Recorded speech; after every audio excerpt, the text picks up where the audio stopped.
Hi hello नमस्कार जय एकवीरा सगळ्यांना welcome back to my YouTube channel Mr and Mrs Ghogle. बघा किती सुंदर असं फूल उमळलं आहे जास्वंदाचं. आणि आता अचानकच आम्ही निघालो आहे. बघा मस्त आपलं जे जास्वंदाचं फूल आहे ते मस्त दुर्वासोबत छान असं बांधून घेतले. आता आपण जे गणेश गोल मंदिरला चाललोय तिथे आपण गणपती बाप्पाला वाहूया. हे खूप मस्त वाटतंय आणि 2 फुलं उमळलेली आमच्या झाडाला. तर एक आम्ही आमच्या गणपतीलाच वाहिलंय देवाऱ्यामध्ये आणि हा एक गोल गणेश मंदिरला चाललोय तिथे वाहूया गणपती. हे बघा हा दुसरा फुल आहे जो आम्ही आमच्या देवाऱ्यामध्ये गणपती बाप्पाला वाहिलाय. आज 2 फुलं उमळलेत. हे बघा हा एक आणि हा एक. तर आता हा वाला गणेश गोल मंदिरला चाललोय तिथे आपण गणपती बाप्पाला वाहूया. आणि हा आम्ही आमच्या गणपतीला वाहिलाय बघा. मस्त तयारी करून आम्ही तिघेजण निघालो आहे मंदिरात जायला. हे आहे गणेश घोल मंदिर, जे की निसर्गाच्या कुशीत बसलेले आहे, मनाला शांती देणारं गणपतीचं मंदिर. हे मंदिर शिलफाटा परिसरात आहे. इथे यायला थोडंसं चढण आहे. 10 ते 15 मिनटामध्येच तुम्ही वरती पोचाल, कारण या मंदिराला यायला जास्त पायऱ्या नाही आहेत. चारी बाजूनी तुम्हाला हिरवळ दिसेल, पक्ष्यांचा आवाज. ना मोबाईल आहे इथे ना टेन्शन.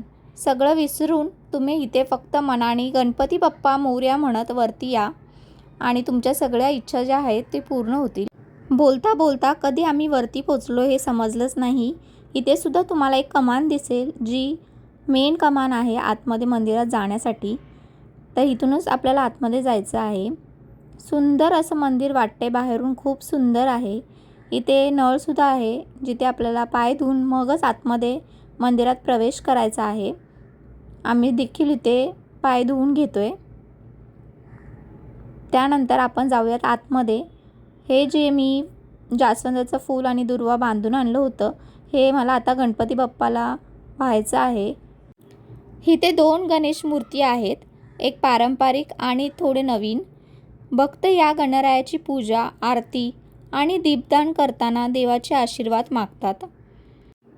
आम्ही दुपारच्या वेळी आलो होतो, त्यामुळे आम्हाला गर्दीसुद्धा नाही भेटली मंदिरामध्ये आणि आमचे दर्शन देखील एकदम मनसोक्त झालं. इथे गणरायाचं तेजस्वी रूप बघून आणि दर्शन घेतल्यानंतर माझं मन आपोआपच हलकं झालं.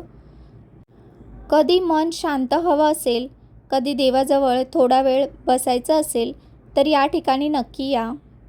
मंदिराच्या परिसरातच तुम्हाला साधू आणि भक्तांचा आश्रम देखील दिसेल. हे मंदिर जास्त प्रसिद्ध आहे. स्थानिक लोक, भक्त या ठिकाणी शांततेसाठी, निसर्गाच्या रम्यात अनुभव घेण्यासाठी येतात.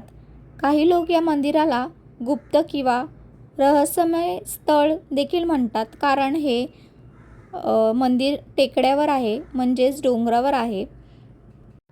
मंदिराच्या आतमध्ये आम्ही भरपूर वेळ दर्शन घेत होतो, कारण काहीच गर्दी नसल्यामुळे आमचं मस्त दर्शन झालं. काही वेळ आम्ही मंदिरातच बसलो होतो, कारण इतकं शांत वाटत होतं मंदिरामध्ये आणि इकडचं वातावरणसुद्धा खूप मस्त होतं.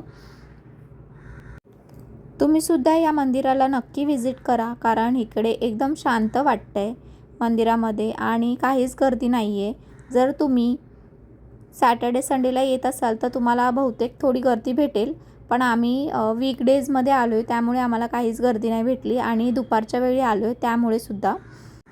मंदिराच्या बाहेरचा परिसर बघू शकता तुम्ही, खूप मोठा आहे आणि समोरच जसं मी तुम्हाला सांगितलं की साधू आणि आश्रम आहे, तिकडे तुम्ही विश्रांतीसुद्धा करू शकता थोडा वेळ. त्यानंतर इथे ज्या पायऱ्या वरती जात आहेत तिथून तुम्ही मंदिराला एक गोल फेरी मारू शकता.